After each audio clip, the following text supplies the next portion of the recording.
Good morning, my friends. It is Tuesday, April 16th, 2024. Sorry about the technical difficulties with this charts. For whatever reason, the 512 tick just started to give me issues in the last, since Friday or Thursday of last week.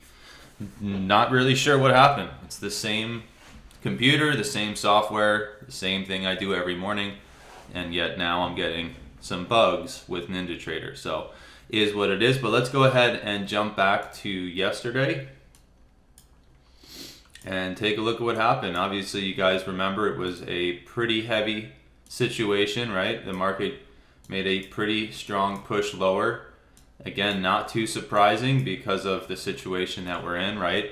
We've been talking about how the market keeps making, let's bring up the 60-minute here, lower highs and lower lows as we continue to chug lower from the scene of the crime up here. By the way, if you take a look at our news report from April 1st and April 2nd, I warned you guys that we had everything in the cards for a potential for a much larger pullback. So that was what we saw as we start to come up and make the higher high compared to that previous swing from March 21st. And we got that peak above and fail right off of our main level. So if you were to go back to April 1st, April 2nd, you would have seen in the reports that I was warning you that everything was lining up for a much deeper pullback. And here we are. What are we, 53.33 I think was the high. And now we're all the way down nearly to 50.30. About a 300-point pullback, or a little short of that so far. So, we just keep making lower highs, lower lows. We've been anticipating this larger rotation back down, back at the beginning of April here. I warned you that that was in the cards, and then as we continue to make lower lows and lower highs, it just continued to give us stronger and stronger check marks for that bearish perspective, right? So let's take a look and see what happened when the market opened here. Market opened and just kind of petered around for the first, about half hour, didn't do anything notable. And then the sell-off began right around the top of the hour, right? So right around 10 a.m. Eastern, 9 a.m. Central, which is what my charts are on here, we get our crossover, moving average crossover. We get price breaking down through VWAP, and we get that textbook trade setup that I feel like I mentioned 2, 3, 4 times a week in all of these pre-markets, right? So we get the crossover, market failing, getting back below VWAP, and then tagging the back end of the 200 to the tick. And I think in this case it actually missed it by 1 tick, and then we began this mega sell-off. I think it was about 100-point sell-off from the high of the day, and you had multiple opportunities here to just sell the back end of the 200, take on very limited risk, and you would have captured a pretty amazing sell-off, right?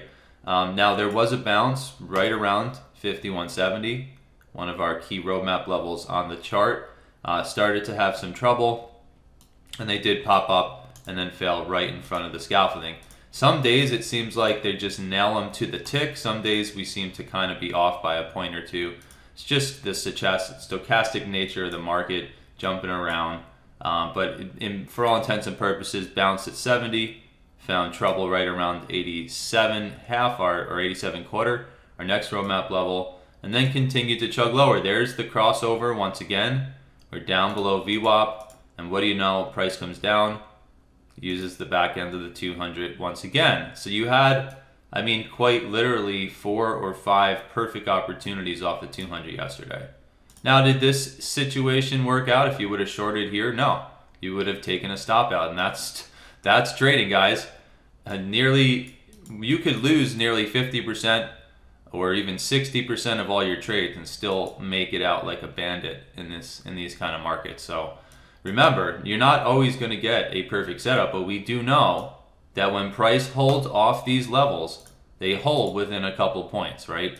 Typically a couple ticks, if not maybe a point or two max, and then you get your rotation. So you know that these are the areas in the chart for very low risk opportunities when they work, right? So all morning, 200 working, even worked on the top end here with a double bottom for this push up to come into the scaffolding, right? So continued to sell off, got super aggressive, and then at some point the the market just started to kind of peter out and just go sideways, right? So continue going. You even got another tag of the 200 later on in the afternoon here. And then finally, let's see, we hold the back end of 51.2175, one of our next roadmap levels. Even basically kind of held it on almost every test here. Then there's your peak above and fail pattern with divergence. And we come down into the next expected support at 51.04. Kind of holds generally in that area, but then ducks down at the end of the day, and the low of the day ends up being within 2 points of our next roadmap level. And get this nice pop at the end of the day. And as you can see, it kind of just peters out and goes a little bit sideways there. Retest the low of the day right at the last couple minutes there of the extended trade session. So again, plenty of beautiful opportunities here. Did every test of the 200 work within a point or two? No. You had kind of a shy push through here, a shy push through there, but then you had plenty of beautiful short opportunities all throughout the day. So great stuff if you ask me. Again, for all intents and purposes, holding these roadmap levels nearly to the tick. And that brings us here into the overnight session where, what do you know? Remember yesterday, we came down and again kind of held in within a point or two and popped. And then the overnight session, you can see here, they held and held and held. I'm telling you, this roadmap level, even though they did duck down 2 points below it, very, very accurate, discrete part in the chart where we see these type of rotations. So held, and then finally came down, and then we stair-stepped right off of the next roadmap level again, just about 2 points through it. So like I said, some days it seems like it's a little bit more messy, and then here we are trying to break out back to the upside coming into this morning. So